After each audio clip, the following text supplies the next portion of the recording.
Just when you thought you'd seen them all, we're back with 12 more country legends you won't believe are still alive. From forgotten trailblazers to underrated icons, these artists helped shape the sound of country music, and somehow they're still with us today. Their stories are rich, surprising, and deeply moving. In this second installment, the Country Rewind brings you even more names that defied time, faded from fame, but never lost their voice. Kenny Vernon, the honky-tonk friend who never left the stage. Born July 19th, 1940, age 85, as of 2025. In the shadows of the big Nashville spotlight, there's a name whispered with quiet respect by those who really know country music. Kenny Vernon may not have become a household name, but for those who toured with him, sang beside him, or saw him light up a roadhouse stage in the 1970s, he's a legend. And yes, at 85 years old, Kenny Vernon is still alive, still in love with the music, still honoring the genre he never walked away from. Born in Jackson, Tennessee, Vernon started playing music as a teenager and quickly became a favorite in the West Coast country scene.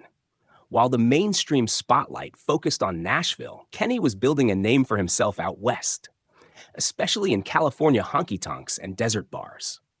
But it was his lifelong friendship with Merle Haggard that anchored his legacy. Kenny and Merle weren't just collaborators, they were brothers in song. Kenny often performed with the Strangers, Merle's iconic backing band, and toured extensively with him. He even had a residency at Merle's Silverthorne Resort in Northern California, keeping the flame of outlaw country burning long after the trend faded. His solo hits like Sweet Country Woman and To Be With You never topped the charts, but they became staples among traditional country fans. His voice, soft, warm, and deeply honest, carried the soul of a man who wasn't chasing fame, but living the life. As Nashville moved toward polished pop country, Kenny stayed rooted in tradition. Even in his 70s and early 80s, he could be found performing live shows in California, keeping the honky-tonk spirit alive for locals and loyal fans.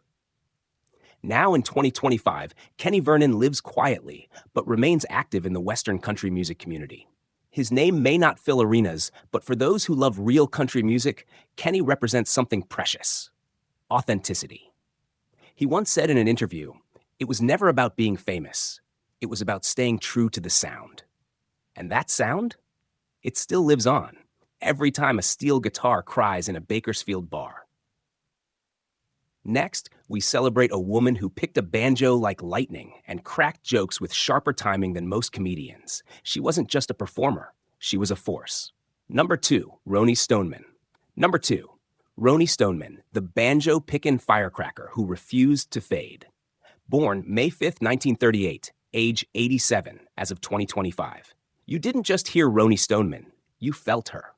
Whether she was picking a banjo faster than most people could speak or cracking jokes that stole the entire stage, Rooney was never one to play second fiddle, even when she was surrounded by legends.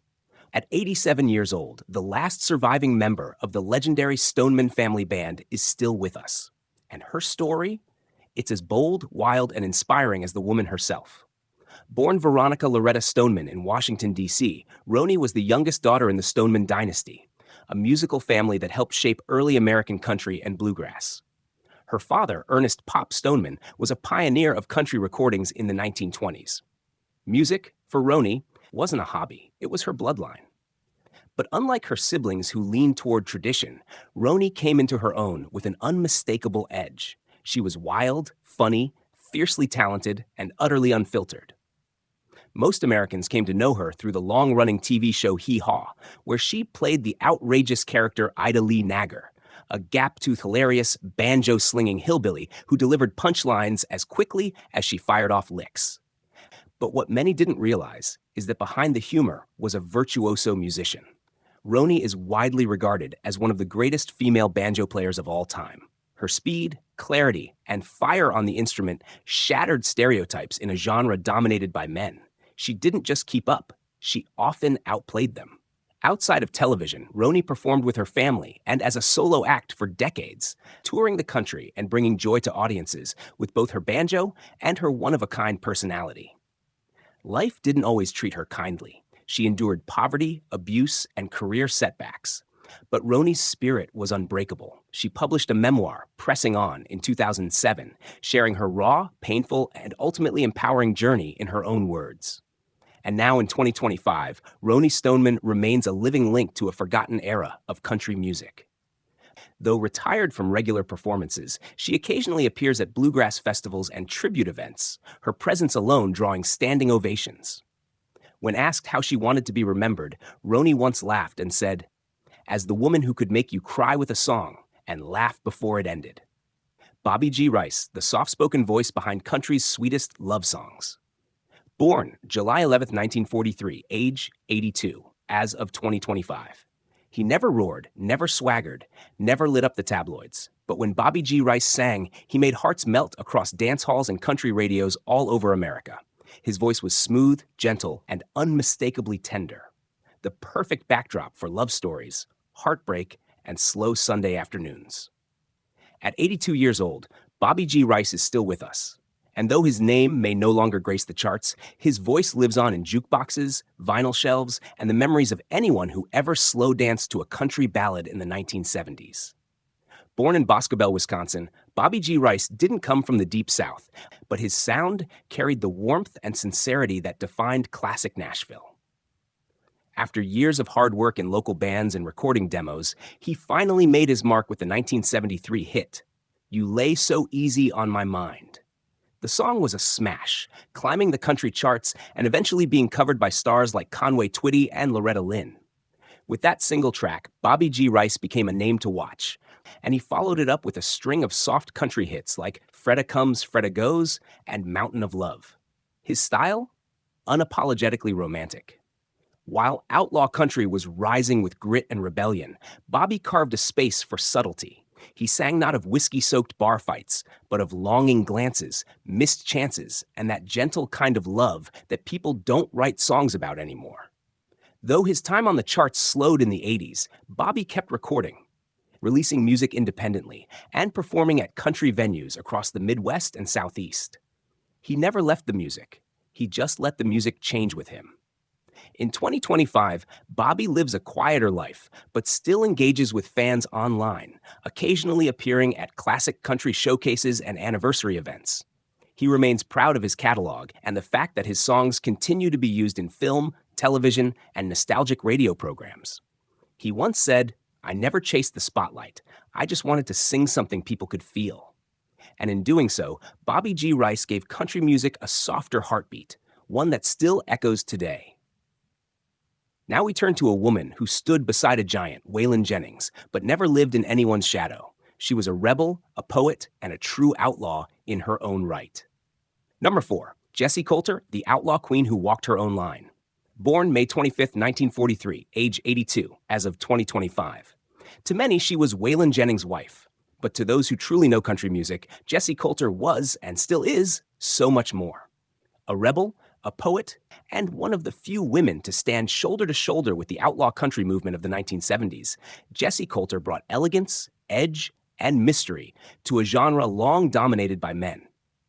Now at 82 years old, she remains one of the last living links to a golden, rebellious era of country music. Born Miriam Johnson in Phoenix, Arizona, she was raised on gospel music, playing piano in church as a young girl. Her early path seemed destined for the spiritual, until she crossed into the honky-tonk highway. After an early marriage to guitarist Duane Eddy and a string of modest releases, everything changed when she met and married Waylon Jennings. But Jessie was never just Mrs. Waylon. She had her own voice, and she made sure the world heard it. In 1975, she released the haunting, sultry single, "I'm Not Lisa." It was a slow-burning heartbreak ballad that showcased her unique blend of gospel-rooted soul and country storytelling and pop elegance. The song reached number 1 on the country chart and number 4 on the Billboard Hot 100, a rare feat for any country artist, especially a woman in the outlaw scene. Jessie became the lone female voice on the iconic Wanted the Outlaws compilation in 1976, standing alongside Waylon, Willie Nelson, and Tom Paul Glazer. It was the first country album ever to go platinum, and Jessie was right there in the middle of it. She was an outlaw, not by volume or scandal, but by principle. She didn't conform. She didn't compete. She just created. Through the decades, Jessie recorded sporadically, choosing her moments carefully. After Waylon's death in 2002, she released Out of the Ashes in 2006, a deeply personal, critically acclaimed return to the studio that showcased her resilience and artistry. In 2017, she penned a memoir, An Outlaw and a Lady, opening a raw and poetic window into her life with Waylon and her battles with grief, addiction, and identity. Now, in 2025, Jessie Coulter continues to live a quiet life in Arizona, occasionally appearing at tribute events and spiritual gatherings. Her voice, still rich with emotion, is heard through timeless recordings that echo with defiance, tenderness, and truth. She once said, "I've always been between the gospel and the baroom. I think I'll stay there." And that's exactly where her legend lives, in the tension, the beauty, the mystery. Not Lisa, not just Waylon's widow, but Jessie, in a class of her own. Next, we head into the world of flat picking and folk country fusion, where a quiet genius has lived out his years, making some of the most honest music America's ever known. Number 5. Norman Blake, the flat picking poet who never needed the spotlight. Born March 10, 1938, age 87, as of 2025. You won't find Norman Blake headlining glitzy country award shows. He's not one for rhinestones, radio hits, or roaring applause. But ask anyone who knows real country, real folk, real Americana, and they'll tell you, Norman Blake is a legend. Now at 87 years old, Blake is still with us, quietly living in Georgia, and widely considered one of the most influential flat-picking guitarists in American music history. His playing, precise, melodic, deeply emotional, helped shape the sound of country, bluegrass, and even folk rock from the 1960s onward. Blake began playing music as a child in Chattanooga, and by his teens, he was already performing on regional radio. He served in the Army during the 1950s, but when he returned, music claimed him fully. In the early 1960s, he became a session guitarist in Nashville, but not the usual kind.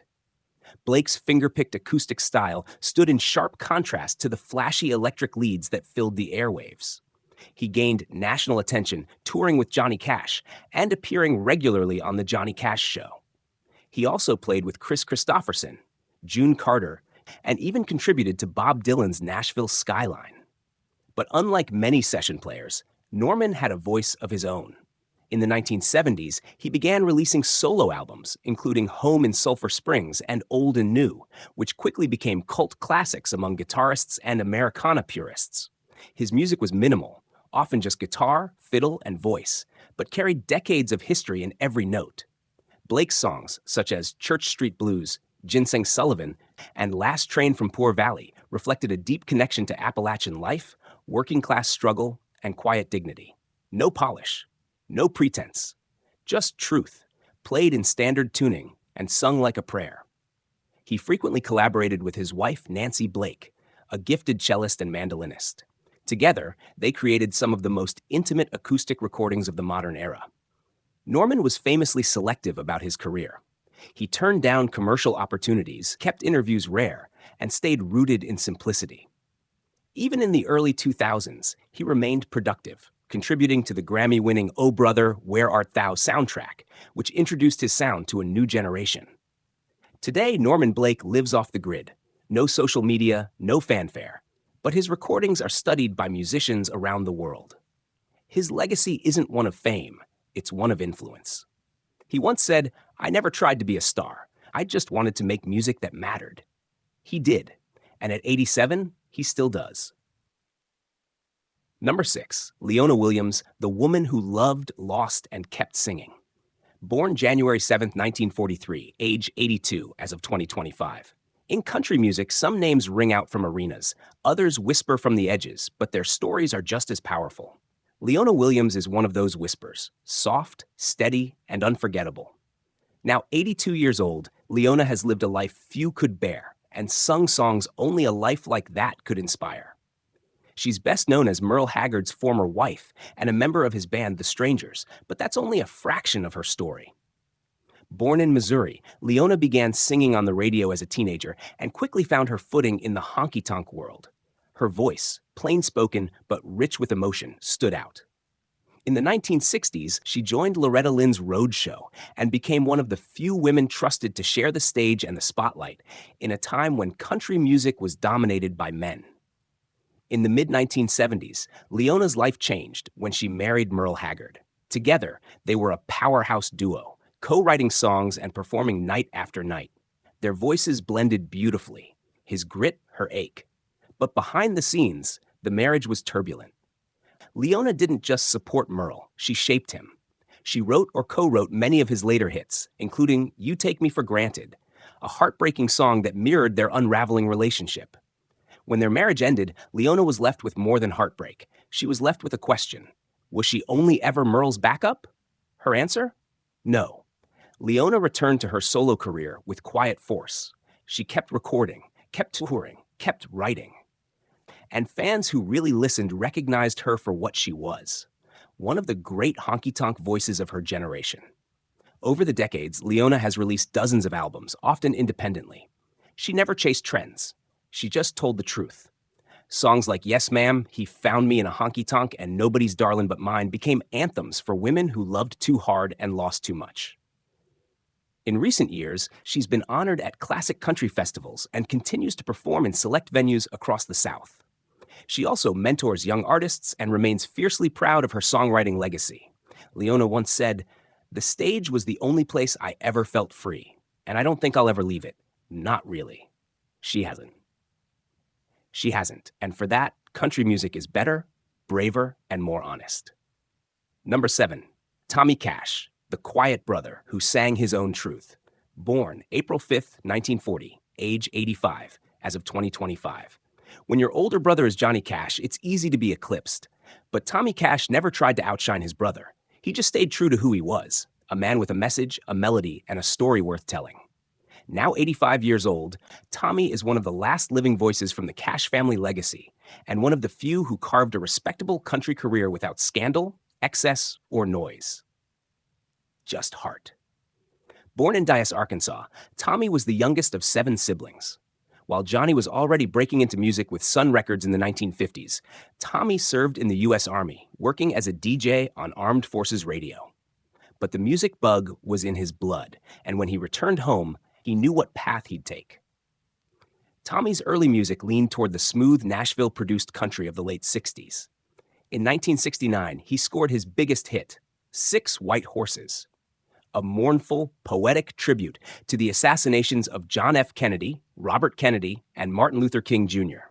The song was a top 5 country hit and proved that Tommy wasn't just riding on his last name. He was writing his own story. He followed it with a string of successful songs, including Rise and Shine, That's Where My Baby Feels at Home, and One Song Away.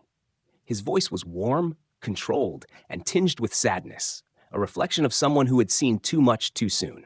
But unlike Johnny's chaotic path, Tommy lived a quieter, steadier life. He embraced Christianity early on and often recorded gospel-tinged songs. He didn't rebel, he reassured. And for many country fans, that made him feel like family. In the decades after his chart run, Tommy continued to tour, record, and serve as a kind of caretaker of the Cash legacy. He often performed Johnny's songs, spoke at tribute events, and even managed the family's business affairs for a time. He also worked in real estate and stayed active in his local community in Tennessee. Never boastful, never bitter, just faithful to the music, to his values, and to the memory of the brother he loved. In 2025, Tommy Cash lives a quiet life, occasionally appearing at Opry events and Cash family tributes.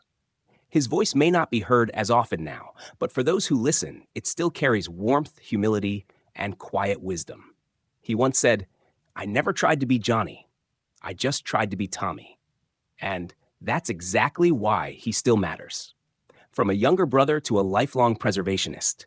Next, we highlight a man who spent his life not just playing bluegrass, but saving it. Number 8, Bill Clifton. Number 8, Bill Clifton, the historian who sang the heart of bluegrass. Born April 5th, 1931, aged 94, as of 2025. You won't see Bill Clifton on country music's biggest stages. He's not flashy, not mainstream, but among purists in the deep hollers of Appalachia, the quiet folk clubs of Europe, and the liner notes of 1,000 acoustic records, his name is gold. Now, at 94 years old, Bill Clifton remains one of the last living connections to the roots of bluegrass and old-time country. Not only did he perform the music, he preserved it, studied it, and made sure the world remembered where it came from. Born in Riderwood, Maryland, Clifton grew up listening to mountain ballads and shape-note singing. Though his family was wealthy and sent him to private schools, Bill's heart belonged to the music of the rural South. He wasn't born into the tradition. He chose it. In 1952, while still a college student, he self-published 150 old-time folk and gospel songs, a spiral-bound songbook that would become a sacred text for young folk and bluegrass musicians. Its pages introduced an entire generation, including Bob Dylan, to songs that might otherwise have been lost. But Clifton wasn't content being a scholar. He wanted to sing. In the mid-1950s, he formed Bill Clifton and the Dixie Mountain Boys, blending old-time country and emerging bluegrass with tight harmonies and understated instrumentation. He was one of the first Northern musicians to gain acceptance in Southern bluegrass circles, not because of where he was from, but because of the deep respect he showed for the music. He shared stages with the Stanley Brothers, Bill Monroe, and Doc Watson, performing across the U.S. before eventually moving to England and later the Philippines. He helped globalize country and bluegrass long before Americana was a buzzword. Clifton was a founding figure in the folk revival of the 1960s and continued to record and perform through the 1980s and 90s. Albums like Blue Ridge Mountain Memories and Around the World to Poor Valley became essential listening for anyone studying traditional American music. But perhaps his greatest legacy is not his voice or guitar playing, but his preservation work. He hunted down forgotten songs, recorded aging musicians, and archived a culture that was fading fast. In 2008, he was inducted into the International Bluegrass Music Association Hall of Fame, a fitting tribute for a man who gave his life to the music, not for fame, but for history. As of 2025, Bill Clifton lives quietly, no longer performing, but still revered among musicians and musicologists alike. He once said, "This music doesn't belong to me. I'm just passing it along." He did more than pass it along. He kept it alive. Next, we meet a man who grew up on the road, played alongside his father's banjo, and went on to shape bluegrass music from behind the scenes. Number 9, Ronnie Reno, born into bluegrass, raised on the road. Born February 8, 1947, age 78 as of 2025. Some artists choose music, others are born into it. For Ronnie Reno, music wasn't just a career. It was his inheritance, his identity, and his legacy. Now 78 years old, Ronnie is still very much alive and remembered as one of the key figures in keeping bluegrass and classic country alive, both on stage and on television. Born in Mount Juliet, Tennessee, Ronnie was the son of Don Reno, the banjo virtuoso and half of the iconic duo Reno and Smiley. By the age of 8, Ronnie was already performing alongside his father, learning the ropes of touring life from inside a tour bus and backstage at bluegrass festivals. By his teens, he had played with some of the greatest names in the genre, including the Lonesome Pine Fiddlers and the Osborne Brothers. But it was in the 1970s that Ronnie Reno stepped out of his father's shadow and began crafting a career of his own.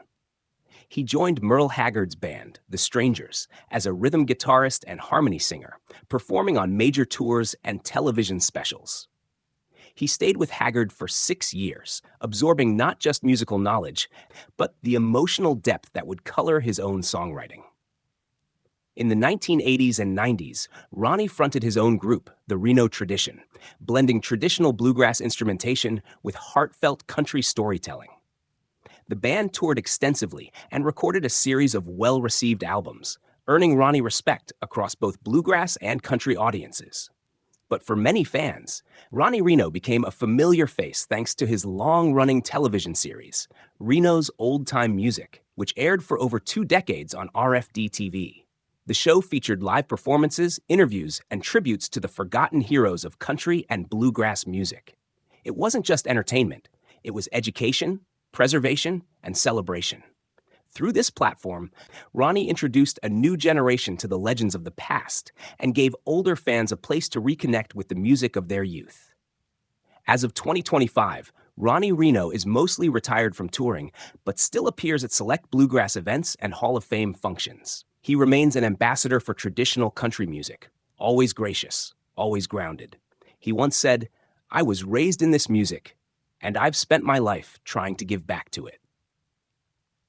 And give back he did, through song, story, and service.